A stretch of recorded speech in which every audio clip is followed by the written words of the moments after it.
यसपालि आजभन्दा ठिक 10 दिन अगाडि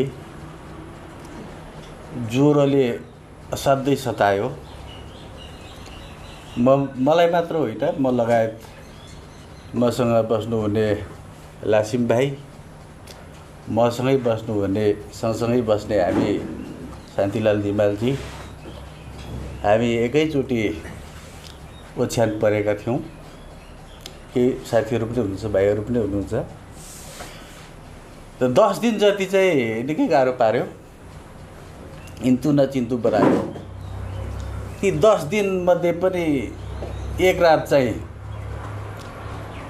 नाक पनि दुईटै नाक बन्द टालिएको, कान पनि बन्द, आँखा पनि उघानै नहुने, आँखाले पनि टाउको पनि फुट्ला जस्तो भएको थियो। मलाई त आजै अन्तिम दिन रहेछ कि क्या जस्तो पनि लागेको थियो त्यो दिन, त्यो रात।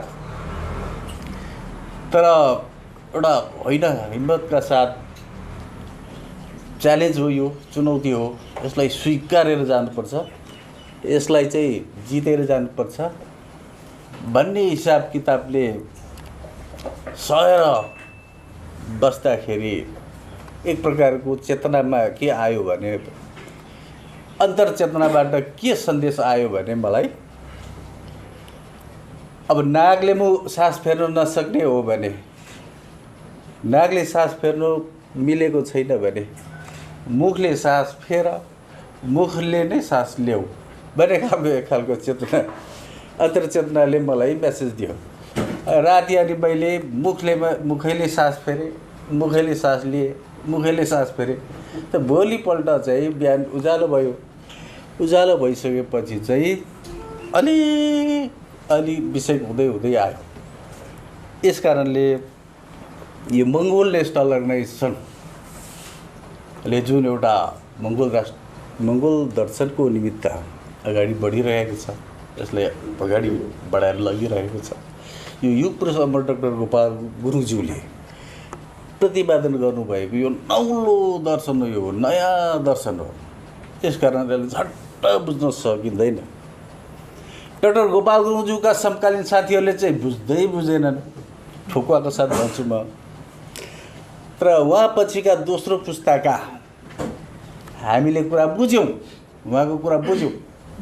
तर कुरा बुझेर मात्रै हुँदैन रहेछ, यो त भनाएर गराइ मिल्नुपर्ने रहेछ, त व्यवहारमा पनि उतार्नुपर्ने रहेछ।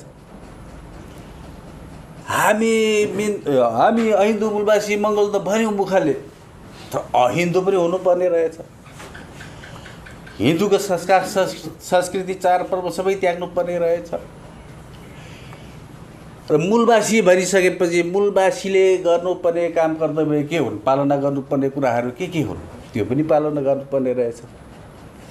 त्यो आदिवासी जनजातिले गरे जस्तै गर्न थाल्यो भने त मूलवासी भनेर मुखले भनेकोले त पुग्दैन, ठ्याक्कै मिल्दैन, भनेर गराए त मिल्दैन। अब तपाईँहरूलाई तेस्रो पुस्ताका तपाईँ नेता कार्यकर्ताहरूलाई चाहिँ सजिलो हुन्छ यो कुरो बुझ्न, किनकि दोस्रो पुस्ताका नेताहरूले केही मात्रामा भए पनि व्यवहारमा उतारेर देखाएका छन्, देखाउन सफल भएको छ। त्यसैलाई देखेर, त्यसैलाई सिको गरेर तेस्रो पुस्ताका मङ्गोल नेता कार्यकर्ताहरूलाई चाहिँ सजिलो हुन्छ, अब सजिलो हुन्छ। र उहाँको जन्म 27 होइन, जुलाई 27, 1935 भयो। र एकपटक उहाँले मलाई अचानक काठमाडौँमा बोलाएर भन्नुभयो, के भन्नुभयो भन्दाखेरि, भाइ मेरो जन्म मिति 2टा देखा पर्यो, तिमीलाई कुन ठिक लाग्छ तिमीले खोज, अनुसन्धान गर, त्यसैलाई नै तिमीले त्यसपछि मानेर लैजाऊ भनेर भन्नुभयो। त्यसपछि मैले उहाँले म्याट्रिक पास गरेको, प्राइमेरी स्कुल पास गरेको सर्टिफिकेट खोजेर हेर्दाखेरि त त्यो 27 जुलाई 1935 सही रहेछ। सर्टिफिकेटमा तलमाथि हुनसक्छ। उहाँको भाइको पनि हेर्नु पर्यो, उहाँको बहिनीको पनि हेर्नु पर्यो, अनि मात्रै एकदम अब स्पष्ट हुन्छ भनेर मैले उहाँको माइला भाइको हेरेँ, उहाँपछिको माइला भाइको हेरेँ। त उहाँको चाहिँ 1937 रहेछ र त्यसपछि उहाँको बहिनी, जेठी बहिनीको हेरेपछि उहाँको चाहिँ सन् 1939 रहेछ। त्यो सन् 1939ले त उहाँ बहिनीकोले पो भेट्छ त, पहिलाको दुईवटा देखा पऱ्यो भने नि मैले, होइन। एउटा डिसेम्बर 7, 1939 छ, त्यो त ठ्याक्क बहिनीसँग मिलेरहेछ, बहिनीको जन्ममितिसँग। यसकारण मैले अब चाहिँ यो चाहिँ सही रहेछ, सही कुरो के हो पत्ता लगाऊ, तिमीलाई जिम्मा दिएको छु। दुईवटा देखा परिगयो, विवादमा आएको दुईवटा कुरो, होइन। अब तिमीलाई जिम्मा दिएको छु, यो जिम्मा तिमीमा आयो, यो जिम्मेवारी तिमीले पुरा गर, खोज, अनुसन्धान गर, होइन, त्यसपछि सार्वजनिक गर भनेर भन्नु हुँदाखेरि मैले त्यो काम गर्नु पर्यो र खोजिसकेपछि मलाई स्पष्ट भयो यो चाहिँ यथार्थ रहेछ, यो चाहिँ सत्य रहेछ। यसलाई चाहिँ अगाडि बढाउँदाखेरि कुनै हानि नोक्सानी नहुने रहेछ भन्ने कुराहरू स्पष्ट भयो र यो कुरा अगाडि बढ्यो। र उहाँ जेल पर्नुभयो, होइन। अगस्त 30, 1988मा जेल पर्नुभयो। जेल पर्दाखेरि, जेल पर्नुभन्दा अगाडि त उहाँले न्यू लाइट पत्रिका चलाउनुहुन्थ्यो, अङ्ग्रेजी साप्ताहिक पत्रिका थन्डर बोल्ट चलाउनुहुन्थ्यो। त्यतिखेर त मेरो जन्मिएको थिएन। त उहाँ 30 अगस्त 1988मा जेल पर्नुभयो। जेल परिसकेपछि जेल परेको 4 महिना पुरा भइसकेपछि उहाँले मङ्गोल नेसनल अर्गनाइजेसन जन्माउनुभयो जेलभित्र। अगस्त, सेप्टेम्बर, अक्टोबर, नोभेम्बर, डिसेम्बर, यो 4 महिना सिद्धिने बित्तिकै उहाँले जनवरी 1 1989मा मङ्गोल नेसनल अर्गनाइजेसन जन्माउनुभयो। तर जेलभित्र चाहिँ उहाँका समकालीन साथीहरूले कुरा बुझेनन्। मैले भन्नुको कारण चाहिँ के हो भन्दाखेरि त्यतिखेर जेलमा भेट्नु जाँदाखेरि त उहाँ जेल पर्नुभन्दा अगाडि पनि धेरै साथीहरू थिए, उहाँका समकालीन साथीहरू थिए।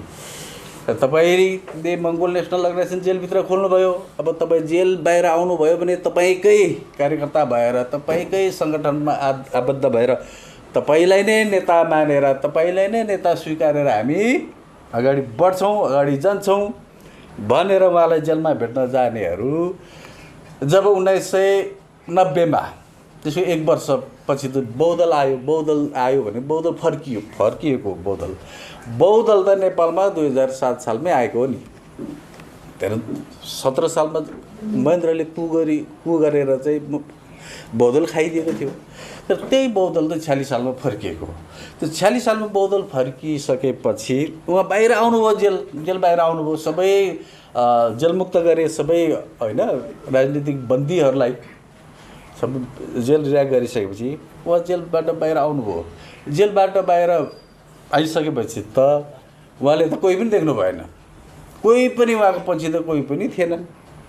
जेलभित्र भेट्न जाँदाखेरि जेल पर्नुभन्दा अगाडि चाहिँ तपाईँकै साथ, तपाईँलाई सहयोग गर्छौँ भन्नेहरू कोही पनि थिएनन्, होइन। यस कारणले उहाँले के गर्नुभयो भन्दा त्यतिखेर मङ्गोल नेसनल अर्गनाइजेसन त अब दर्तामा लैजानु पर्ने भयो। निर्वाचन आयोगले त दल दर्ताको लागि आह्वान गर्यो। गर्दाखेरि उहाँले मङ्गोल नेसनल अर्गनाइजेसनको विषयमा केही पनि बुझेका छैनन्।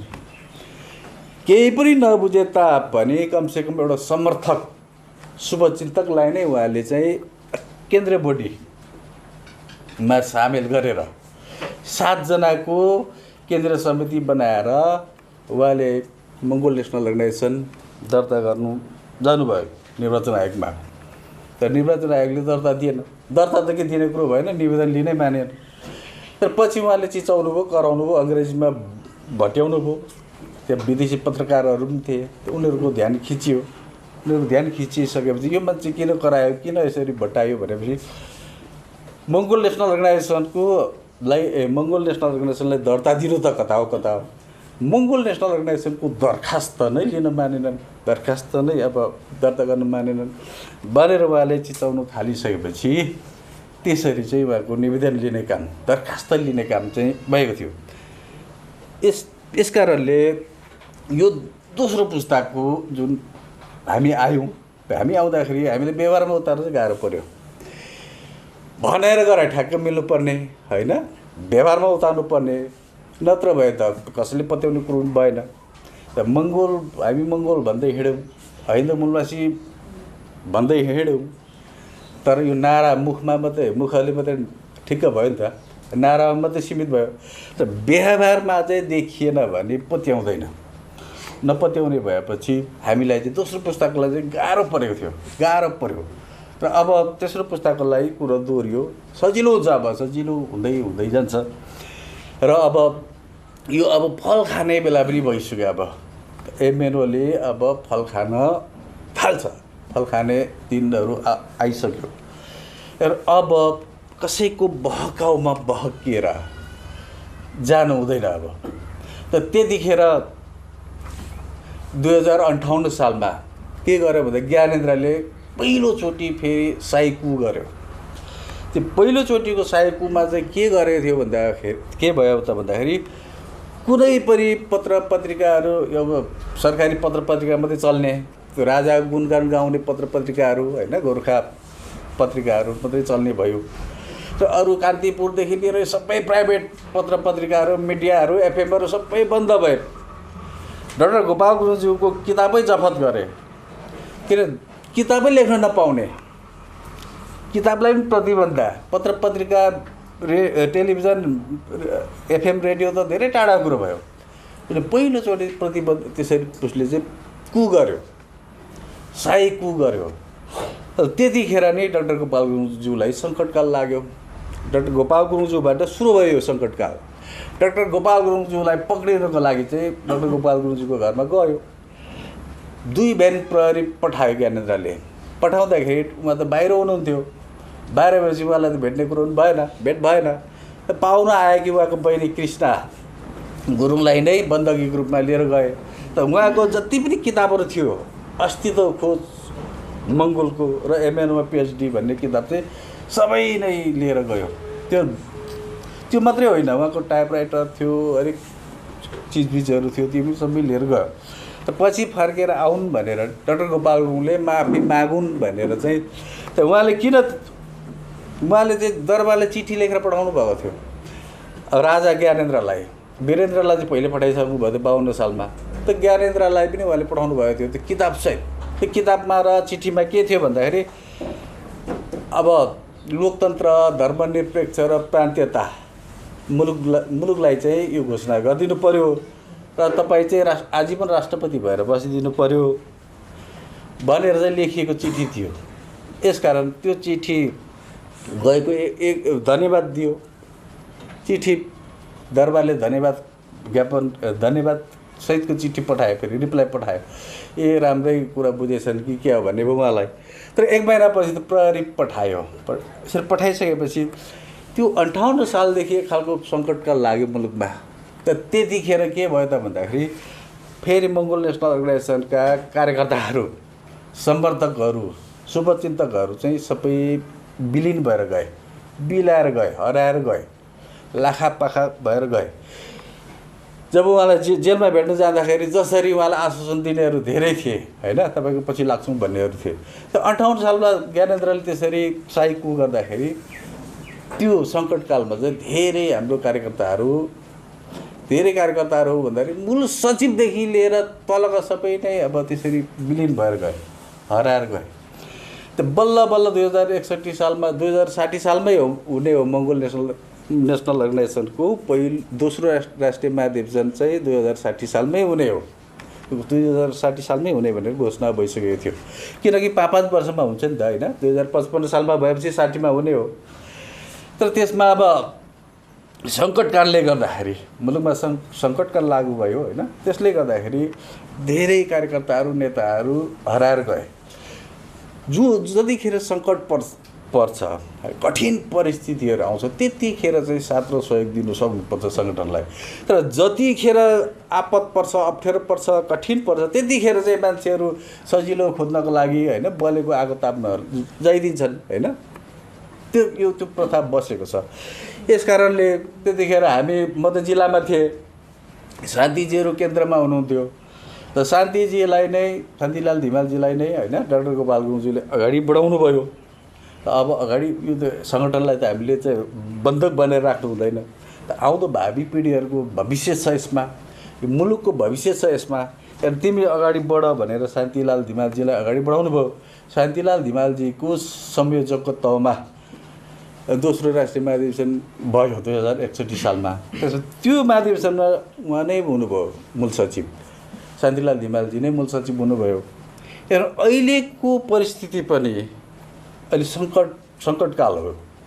यहाँका मूलवासी मङ्गोलहरूको लागि, देशकै लागि, नेपाली जनताहरूको लागि यो त सङ्कटकाल हो, कठिन परिस्थिति हो, चुनौतीपूर्ण घडी हो।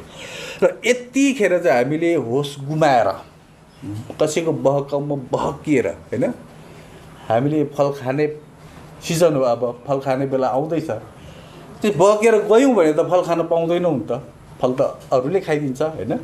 यसरी मेरो म्यासेज चाहिँ के हो भन्दाखेरि अनुशासित भएर धैर्य धारण गरेर होइन, यो त हामीलाई मात्रै लागेको होइन, नेपाललाई मात्रै होइन, यो त विश्वमै यो समस्या छ नि त होइन। र विश्वकै लागि चाहिँ एउटा समस्या भएर जड रोग भएर चाहिँ यो कोभिड-19 भएर आएको छ होइन। र यसको चाहिँ धेरै अब माथिल्लो स्तरको कुराहरू छन्, त्यो त यहाँ गर्नु पनि मिल्दैन होइन। तर यति चाहिँ बुझ्नुहोस्,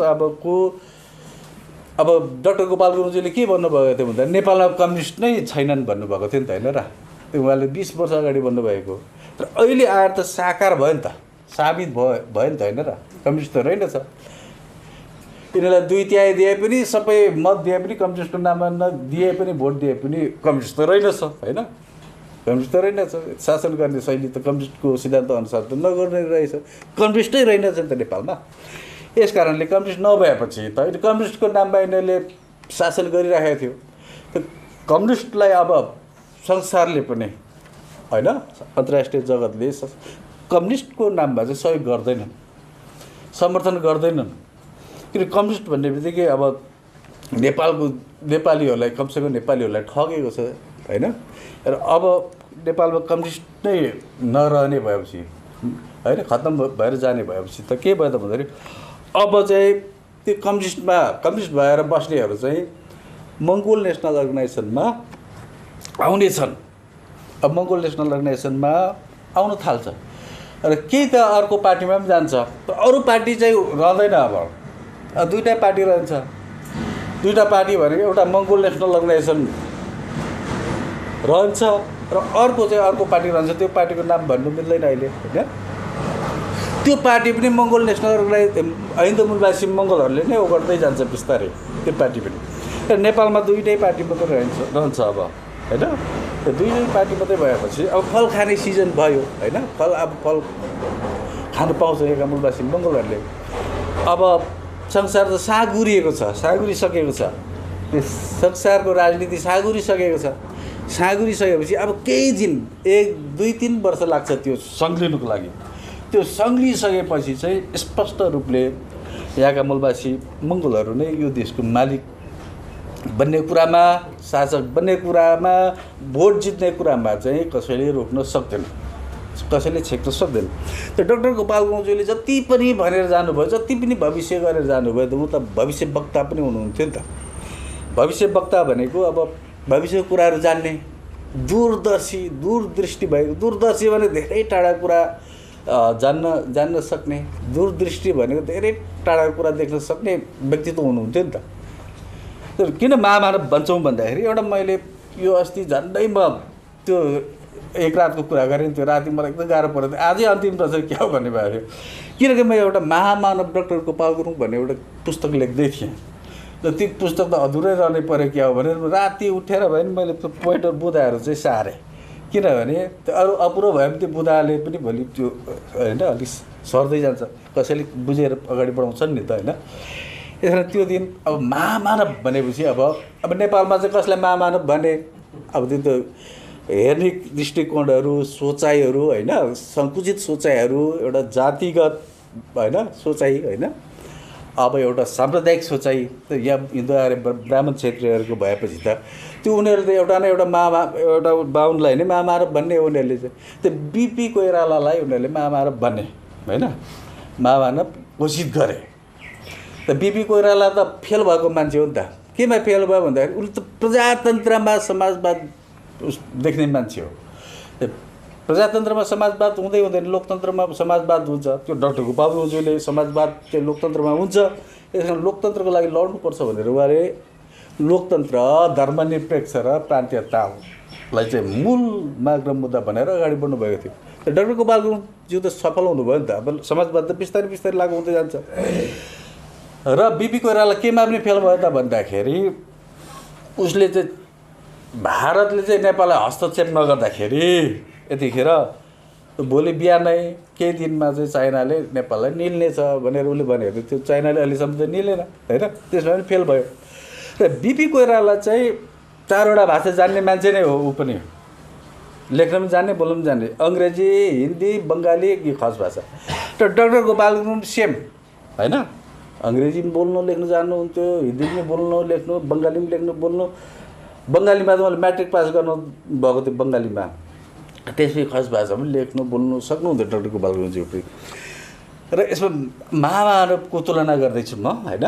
त नेपालको बाहुन क्षेत्रीहरूले चाहिँ बिपी कोइरालालाई घोषित गरिहाल्यो है महामानव भनेर। तर अब हाम्रो हेर्ने दृष्टिकोण चाहिँ अब फराकिलो हुँदै गइसकेपछि हामीले देख्छौँ अब डाक्टर गोपाल गुरुङमा पो धेरै विधाहरू बढिरहेछ त। किनकि उहाँको भविष्यवाणी पनि A to Z पुरा हुँदै गइराखेको छ। बिपीको त सबै फेल भयो होइन। यसमा विशेष बिपी कोइराला चाहिँ ऊ पनि कथाकार हो, साहित्यकार हो, उपन्यासकार हो, राजनीतिज्ञ हो, ऊ पनि प्रतिभाशाली व्यक्तित्व नै हो। तर तीमध्ये पनि डाक्टर गोपाल गुरुङज्यू चाहिँ 2वटा विधामा बेसी। केमा भन्दाखेरि बिपी कोइराला चाहिँ कवि पनि थिएन। डाक्टर गोपाल गुरुङज्यूलाई त तिनै बाहुनहरूले हामी उहाँलाई वरिष्ठ कवि मानिलिन्छौँ भनेर त्यही बाहुनहरूले नै लेखेको छ होइन। अनि त्यसपछि पत्रकार पनि हो डाक्टर गोपाल गुरुङज्यू त। बिपी कोइराला त पत्रकार पनि थिएनन्, होइनन्। यो हिसाब किताब पनि डाक्टर गोपाल गुरुङ चाहिँ होइन महामानव भनेर चाहिँ अबको आउने पिँढीहरूले चाहिँ, अबको तेस्रो पुस्ताका नेता कार्यकर्ताहरूले चाहिँ यो कुरा बुझ्दैछन्। यो बुझिसकेपछि चाहिँ यो कुरालाई अगाडि लगिसकेपछि अनि मात्रै डाक्टर गोपाल गुरुङज्यूले न्याय पाउने यो मुलुकमा महामानव होइन। एउटा दूरदर्शी, कसलाई महामानव भनिन्छ भन्दाखेरि दूरदर्शी भएको मान्छेलाई, दूरदृष्टि भएको मान्छेलाई होइन, भविष्य वक्तालाई, जसले नयाँ दर्शन जन्मायो होइन, नयाँ नौलो दर्शन जन्माउन सक्छ, उसैलाई महामानव भनिन्छ नि त। विश्वेश्वर प्रसाद कोइरालाले त एउटा दर्शन जन्माउनु खोज्दै थियो, उसले समाजवाद हुन्छ प्रजातन्त्रमा भनेको थियो। ऊ त पहिल्यै फेल भइहाल्यो नि त, उसको त उसले त दर्शनै जन्माउनु सकेन।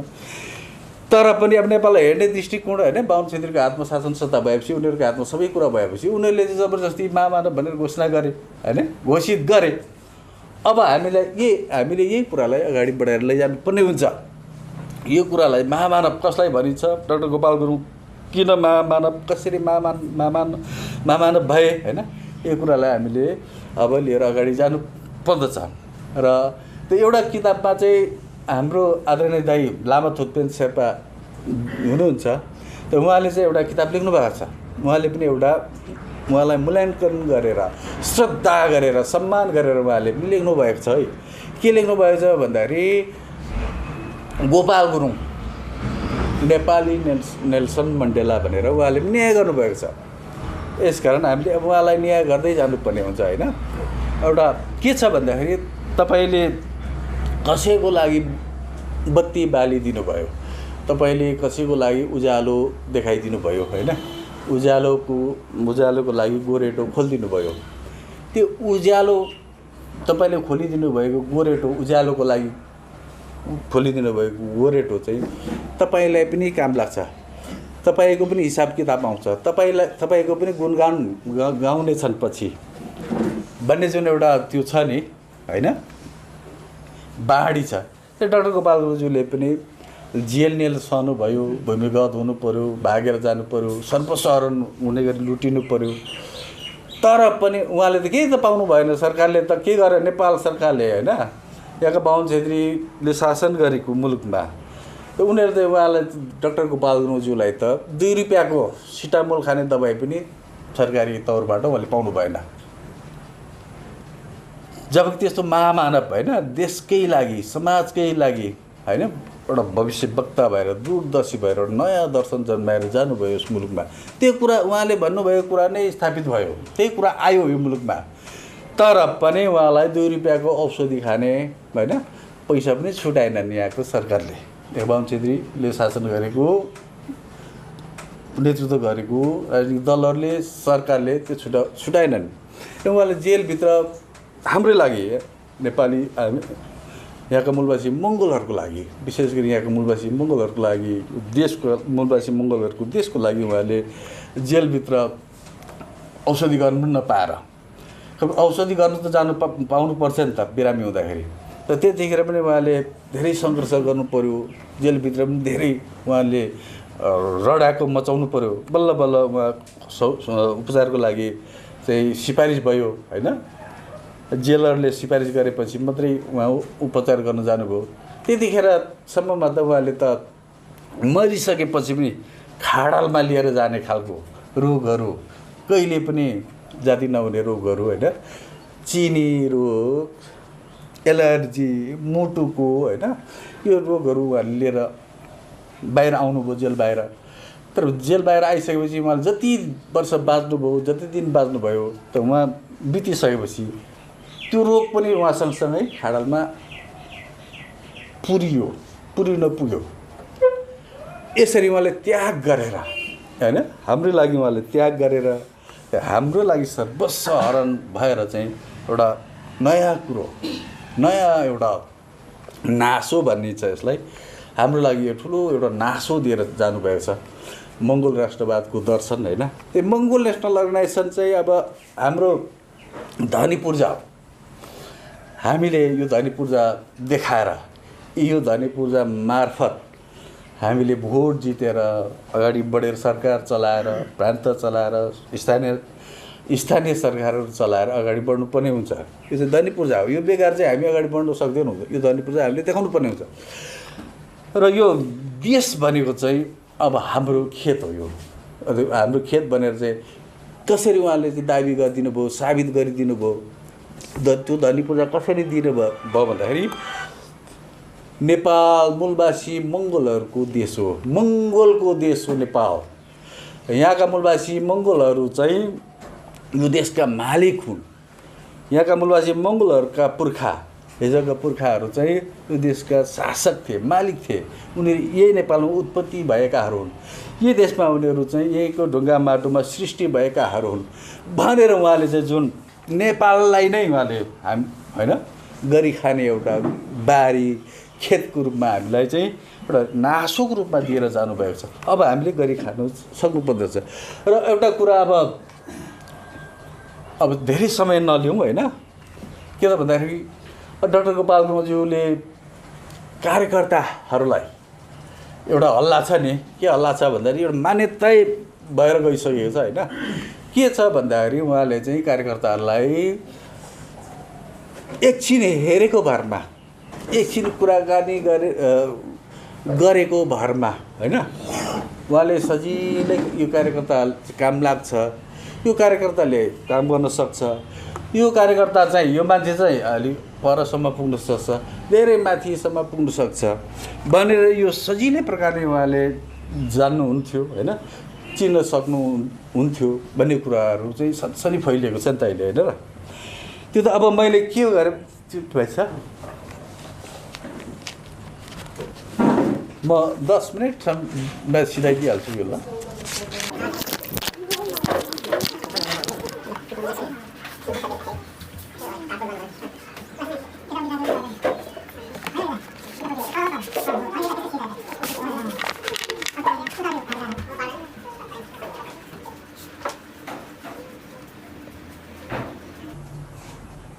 मैले अस्ति नै थिएँ होइन, धेरै महिना अगाडि चाहिँ डाक्टर गोपाल गुरुङज्यूले चाहिँ त्यो कसरी मान्छेको स्वभाव होइन हेरेर थाहा पाउनुहुन्थ्यो, हिँडाइबाट, चालडालबाट, बोलीबाट कसरी थाहा पाउनुहुन्थ्यो भन्ने विषयमा चाहिँ मैले मोटामोटी अब मान्छेको स्वभाव चाहिँ 4 प्रकारको हुन्छ होइन। 4 प्रकारको स्वभाव भइसकेपछि यही स्वभावबाट थाहा पाउनुहुन्छ भनेर भनेको थिएँ मैले। किनभने अब यो स्यान्गुइन भयो, एउटा कलरिक भयो, मेलनकोलरिक भयो, फ्लेगमेटिक, यो 4वटा स्वभाव हुन्छ मान्छेको भनेको थिएँ त्यतिखेर। तर ज्ञान न हो, ज्ञानको भण्डार अथाह छ होइन। यो कहिले पनि रितिँदैन। नरितिने भएपछि चाहिँ नयाँ नयाँ फर्मुलाहरू होइन, नयाँ नयाँ टेक्नोलोजीहरू त आउनै पर्यो होइन। त्यो मोबाइल भन्ने बित्तिकै एउटा नोकिया मात्रै मोबाइल हो भन्ने कुरो त भएन। त्यसमा सामसुङदेखि लिएर हरेक प्रकारको मोबाइलहरू आउँछ होइन र। यसकारण मान्छेको स्वभाव 4 प्रकारको हुन्छ। त त्यो स्वभावबाट नै उहाँले थाहा पाउनुहुन्थ्यो भन्ने कुरा थियो हिजो होइन। तर अब यो अथाह ज्ञानको भण्डार कहिले रितिँदैन। त्यसकारण म उहाँले प्रयोग गर्नुहुने सूत्रको विषयमा होइन, जुन एउटा फर्मुला छ त्यो फर्मुला अनुसार उहाँले चाहिँ कार्यकर्तालाई चिन्नुहुन्थ्यो। अब यसमा चाहिँ के भन्दाखेरि अब सँगै बसेको छ भने, सँगै बसेर गफ गरेको भरमा होइन र, हामी सँगै बसेर एकछिन गफ गरेपछि पो उहाँले थाहा पाउने कुरा हो नि त होइन र।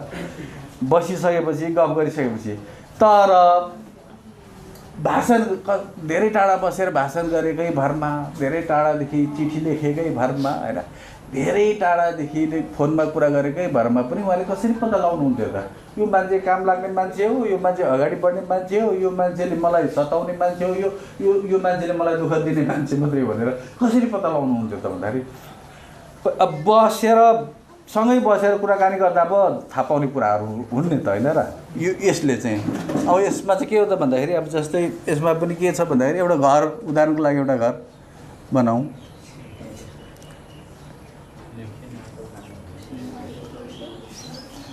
यो घर भयो, यो हुँदैछ होला।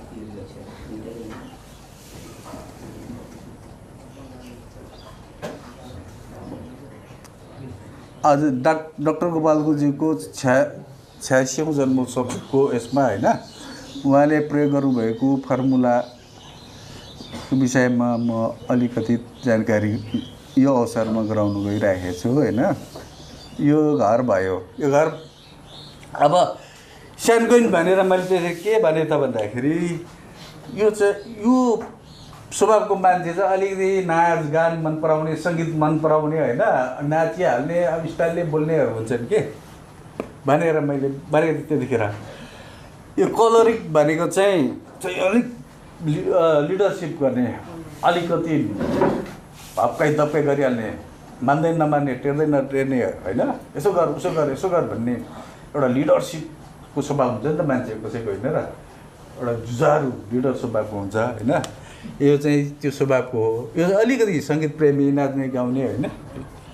अनि मिलन कलरिक भनेको चाहिँ के भयो त भन्दाखेरि यो चाहिँ अलिकति गहिराइमा जाने, दर्शन र सिद्धान्त जन्माउने वैज्ञानिक टाइपको मान्छे होइन, अनि इन्जिनियर टाइपको मान्छे, त्यसपछि डक्टर होइन, पाइलट, त्यो टाइपको मान्छे, अलिक गहिराइमा जाने, अलिकति गहिरो कुरो अध्ययन गरेर निकै गहिराइमा जानेहरू चाहिँ मिलन कलरिक भनिन्छ होइन। तर अर्को चाहिँ फेरि के भन्छ, यो फ्लेगमेटिक भन्ने चाहिँ मजदुर टाइपको उनीहरू चाहिँ यो टाउकोले चाहिँ, टाउको माथिको यो ब्रेनले, घाँटी माथिको यो यसले चाहिँ होइन, अङ्गले चाहिँ काम नगर्ने, त्यो घाँटीदेखि मुनिको हात खुट्टा होइन तागतको काम मात्रै गर्नेहरू चाहिँ फ्लेगमेटिक स्वभावको हुन्छ। र यसमा चाहिँ के भयो त भन्दा यो घर त भयो नि त, यो घर बनाउने कसले सोच गर्छ त होइन, सोच त गर्नु पर्यो, डिजाइन त गर्नु पर्यो, इन्जिनियरको कुरा आयो त्यसमा होइन। यो घर बनाउँछु भनेर सोच राख्ने चाहिँ अब पक्कै पनि अब यो यसमै पर्यो, इन्जिनियर लाइनमै होइन। अनि ठेकेदार भयो, ठेकेदार चाहिँ को पऱ्यो भन्दा यसरी गर, यसरी बना, यसरी यति सिमेन्ट हाल, यति इँटा हाल, यति रड हाल भन्ने चाहिँ अलिक लिडरसिप खालको मान्छे हुनु पऱ्यो, त्यो कलरिक भए। अनि फेरि यो घरलाई चाहिँ रङ रोगन गरेर चिटिक्क बनाउने हुन्छ नि त, त्यो चाहिँ अलिकति यो सानगुइन स्वभावको मान्छे भयो र यो घरलाई चाहिँ अब यो घर कहिले सकिन्छ, जहिले सुकै सक्यो, जहिले सुकै बनाइसक्यो, जतिसुकै इँटा लाग्यो, केही मतलब नराख्ने होइन। त्यो मजदुर स्वभावको मान्छे हुन्छ नि त, उनीहरू त काम गर्ने, हाजिरामा गर्ने, आफ्नो टाइममा गर्ने हुन्छ होइन। यस कारणले कुरा बुझ्नुभयो। यति मध्ये पनि त कोही त एउटा सबै आफ्नो आफ्नो यसमा छ नि त होइन। यो पनि इम्पोर्टेन्ट मान्छे हो, यो पनि इम्पोर्टेन्ट हो, यो पनि इम्पोर्टेन्ट हो, सबै इम्पोर्टेन्ट छ नि आफ्नो आफ्नो ठाउँमा इम्पोर्टेन्ट छ नि त होइन। तर यति मध्ये पनि टाउको माथिबाट मात्रै होइन, ब्रेनले मात्रै होइन काम गर्ने चाहिँ यसमा पनि छ नि त होइन र। यसमा त्यो इन्जिनियर टाइपको जसले डिजाइन गर्न सक्छ, घरको डिजाइन गर्छ होइन, इन्जिनियर वैज्ञानिक भयो, जसले दर्शन जन्माउन सक्ने भयो, दार्शनिक भए होइन, वैज्ञानिक। त्यो उनीहरू चाहिँ अलिकति महान हुन् कि अरू भन्दाखेरि उनीहरू चाहिँ अलिकति भोलि नाम कमाउने, भोलि विश्वमा उनीहरूको नाम अमर भएर रहने होइन, उनीहरू चाहिँ इतिहासमा गनिने, इतिहास बनाउने चाहिँ उनीहरू मात्रै हुन् कि भन्ने खालको चाहिँ देखिन्छ। यो मिलन कोलरिक भनेको चाहिँ वैज्ञानिक टाइपको भयो होइन, नेताहरू भए, अरे यो दर्शन सिद्धान्त जन्माउने भए, इन्जिनियरहरू भए नि त। त्यस कारण यो चाहिँ अलिक सर्वश्रेष्ठ हो कि भन्ने देखिन्छ। तर सबैको बराबरी छ, तर पनि हामीले यसरी भोलि इतिहास बनाउने भनेको चाहिँ यसैले हो, यसले पनि बनाउन सक्छ, भोलि उसो महान बन्न सक्छ। त अरू पनि महानै बन्न सक्छन्, तर पनि अरूको चाहिँ चान्सेस कम्ती हुन्छ। त डाक्टर गोपाल गुरुङज्यूले चाहिँ के गर्नुहुन्थ्यो भन्दाखेरि कसरी चाहिँ उहाँले चाहिँ लेख्छ नि होइन। डाक्टर गोपाल गुरुङज्यूले चाहिँ कसैको एउटा कसैले चिठी पठायो भने चिठी लेखेकै भरमा, त कसैले कुनै पनि कार्यक्रममा कुनै सभामा चाहिँ भाषण गरेको भाषण सुनेकै भरमा होइन, अनि टेलिफोनमा कुरा गरेकै भरमा पनि उहाँहरूले मान्छे पत्ता लगाउनु हुन्थ्यो नि त, मान्छे चिन्न सक्नुहुन्थ्यो नि त होइन र। यसले त के गर्यो त भन्दाखेरि यो त हेर्नै पऱ्यो नि त होइन र। यसले त अब उसको त चालडाल के हिँडाइ सबै हेर्नै पऱ्यो, यो टाइपको मान्छे रहेछ भनेर, यो कलरिक यो नेता टाइपको रहेछ भनेर त छेउमा बसेपछि पनि चिन्न सकिन्छ। त यो मिलन कलरिक पनि चिन्नको लागि चाहिँ के गर्नु, धेरै टाइम लाग्नै पऱ्यो यो मान्छेले चिन्नको लागि त। गहिरो टाइपको वैज्ञानिक टाइपको रहेछ होइन, यो इन्जिनियर टाइपको रहेछ होइन भन्ने कुरा बुझ्न सकिन्छ। कहिले सँगै बसेपछि पनि थाहा पाउने कुरो हो नि त। यो फ्लेगमेटिक भनेको चाहिँ यो मान्छेलाई त अब एउटा उसमा काम गर्ने मात्रै रहेछ, मजदुरी भए हुन्छ नभए हुन्छ होइन। सङ्गठनमा पनि त्यस्तो मान्छे चाहिँ कस्तो हुन्छ भन्दाखेरि सङ्गठनको कार्यक्रम छ है भन्दाखेरि ओहो पास गरेर आउनु नि, निर्णय गरेर आउनु नि, त्यो मान्छौँ नि हामी भन्ने खालको चाहिँ त्यस्तो खालको होइन। त यसमा चाहिँ के हो त भन्दाखेरि अब डाक्टर गोपाल गुरुङज्यूको चाहिँ डाक्टर गोपाल गुरुङज्यूले चाहिँ जुन फर्मुला युज गर्नुहुन्थ्यो नि त, त्यो मैले चाहिँ एकदम कसरी पत्ता लगाएको छु भन्दाखेरि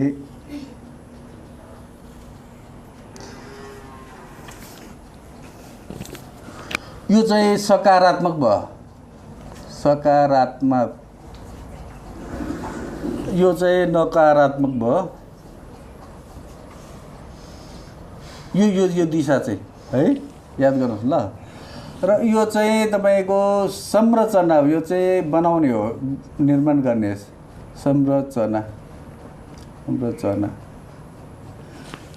यो चाहिँ तपाईँको दक्षिण दिशा चाहिँ तपाईँको विध्वंस मचाउने हो चाहिँ, विध्वंस। मङ्गलले कहिले चुनाव बढाउँछ त हतियार उठाउनुपर्छ भनेर चाहिँ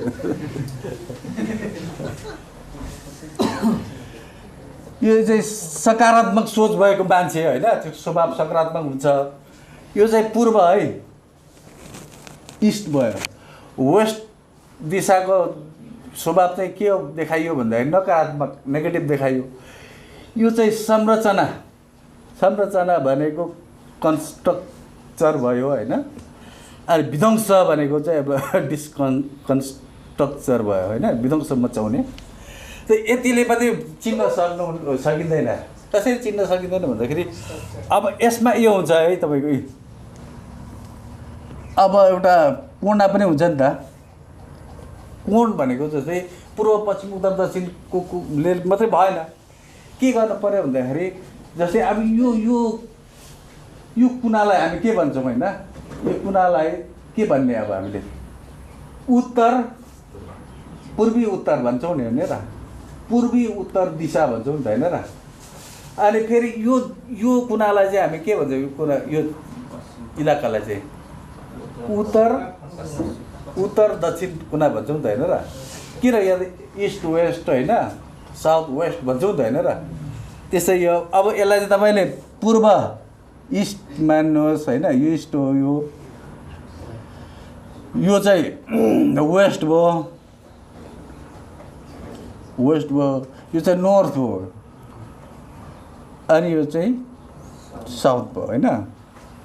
यसमा चाहिँ अब के हो भन्दाखेरि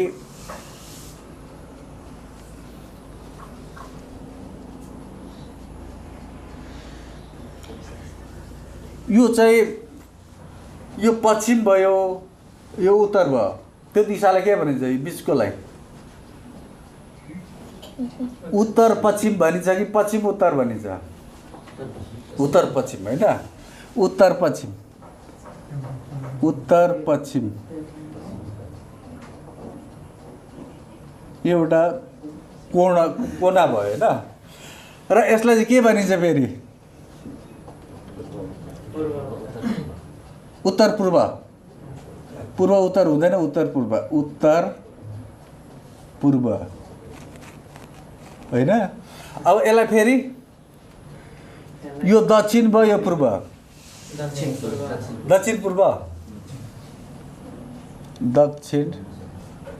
दक्षिण पूर्व दिशा होइन, पूर्व।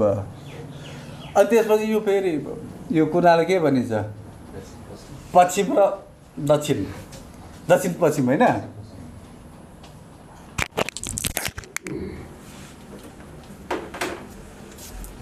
दक्षिण पश्चिम दक्षिण पश्चिम। अब यसलाई चाहिँ के भनेर चाहिँ नाम दिएको छ भन्दाखेरि यो त दक्षिण पूर्व भइगयो, यो दिशालाई यो उत्तर पूर्व भइगयो, यो उत्तर पश्चिम भयो, दक्षिण पश्चिम होइन।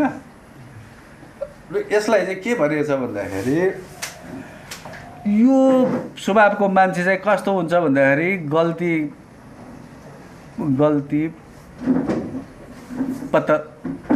पक्रिने पत्ता लगाउने भनौँ न।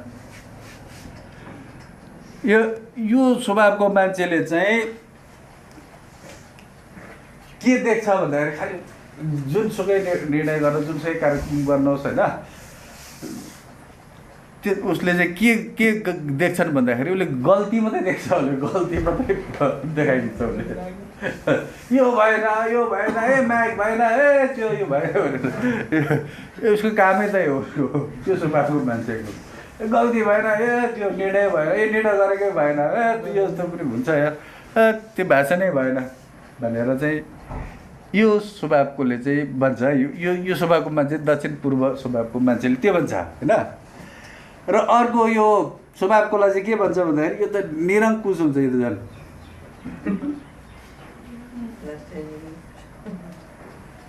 यो दक्षिण र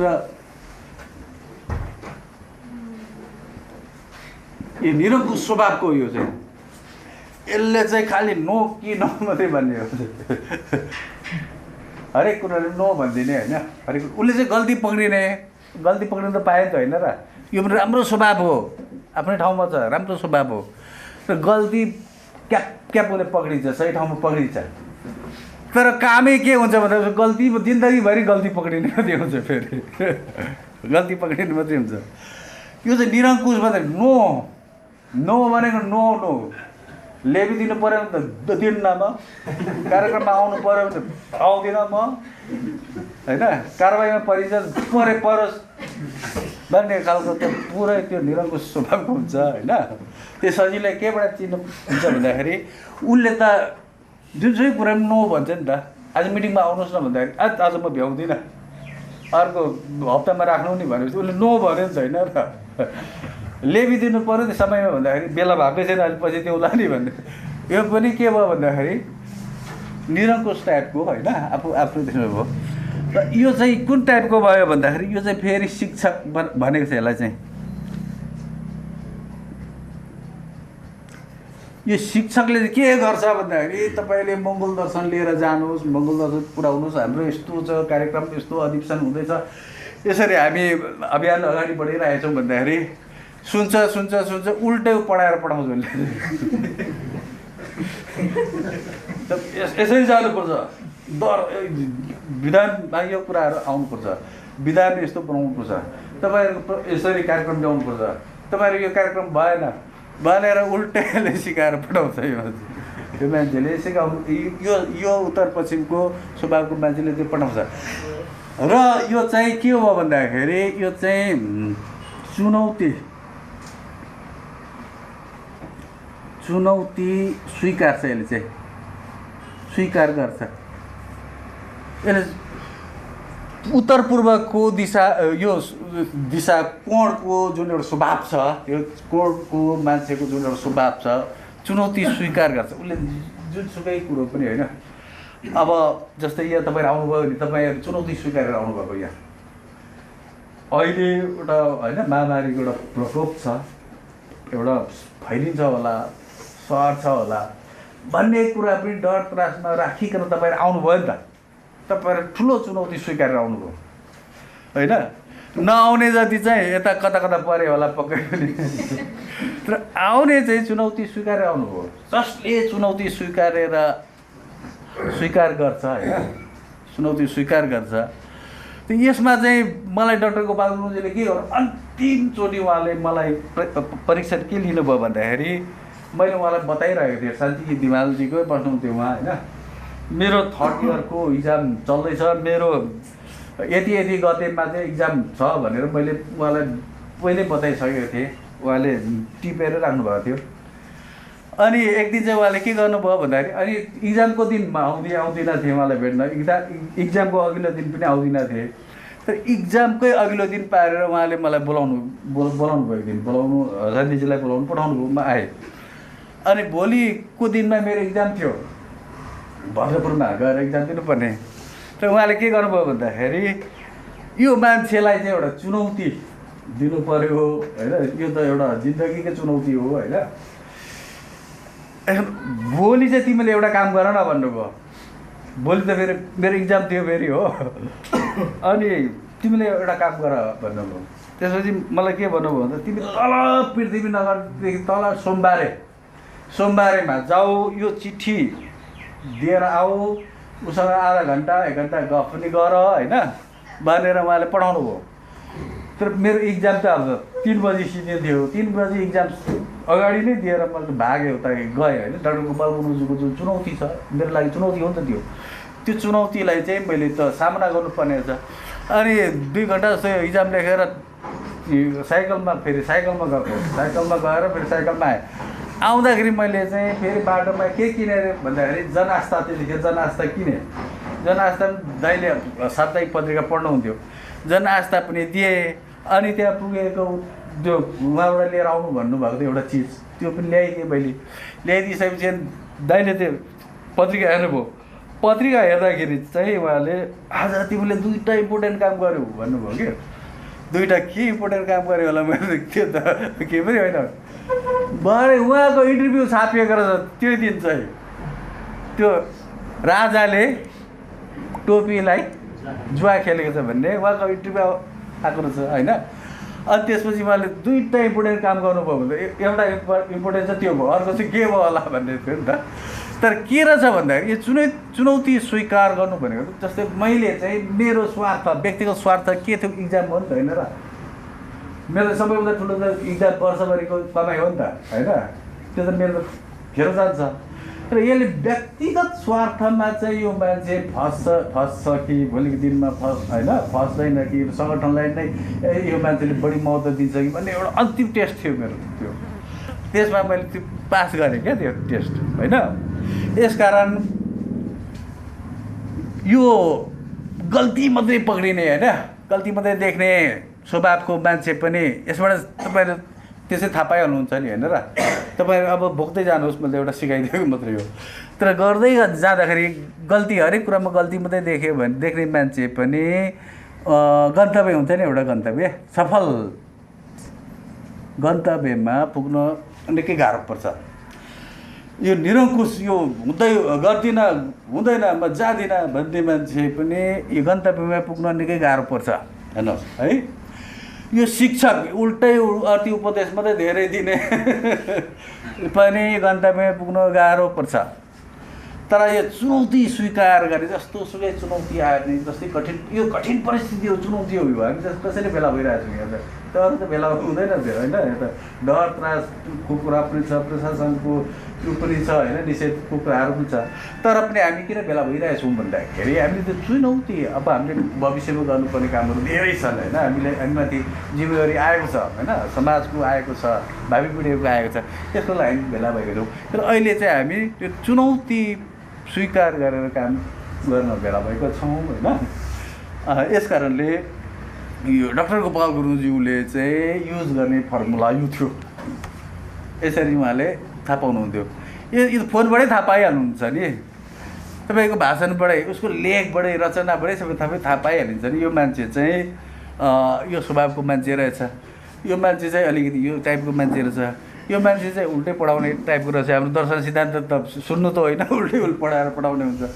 तर यो चुनौती स्वीकार चाहिँलाई चाहिँ के भन्छ, यस म्यान होइन, यस म्यानले चाहिँ गर्छ बरु, यस म्यानले चाहिँ यो गन्तव्यमा पुग्न सक्छ, सफल हुनसक्छ, अलिकति सजिलो प्रकारले पुग्न सक्छ भने अरू पनि पुग्छन् होइन। तर अरूलाई निकै गाह्रो पर्छ, समयको कुरो पनि आयो, हरेक कुरो पनि आयो, टिक्ने कुरा पनि आयो होइन। भन्दै म यो पुरुष हाम्रो डाक्टर गोपाल गुरुङज्यूको 86औं जन्मोत्सव जोस मनाउनुको लागि यहाँहरू आइदिनु भएको छ र देश विदेशबाट पनि आजको यस कार्यक्रमलाई हेरिदिनु भएको छ। र यो अवसरमा तपाईँहरू नयाँ उमङ्ग, नयाँ होसको साथ काम गर्दै अगाडि बढोस्। मङ्गोल नेसनल अर्गनाइजेसनलाई साथ र सहयोग दिनुहोस्, किनकि अबको पालो भनेको चाहिँ यहाँका 80% अहिले मूलवासी मङ्गोलहरूको पालो आएको छ। आफ्नो देशमा आफै शासक बन्ने, मालिक बन्ने समय आइसकेको छ। र यो समयलाई हामीले खेर फाल्नु हुँदैन, किन भविष्यमा हामीले इतिहासमा हामीले त्याग गरेका थियौँ, हामीले सङ्घर्ष गरेका थियौँ भनेर इतिहासमा हामीले स्वर्ण अक्षरले आफ्नो नाम देखाउनुको लागि, आफ्नो काम देखाउनुको लागि, भावी पिँढीले सजिलै देख्न सक्ने बनाउनुको लागि चाहिँ तपाईँहरू अगाडि बढ्नुहोस् भन्दै यो मेसेज सहित म बिदा लिन चाहन्छु। हस्त, जय मङ्गल।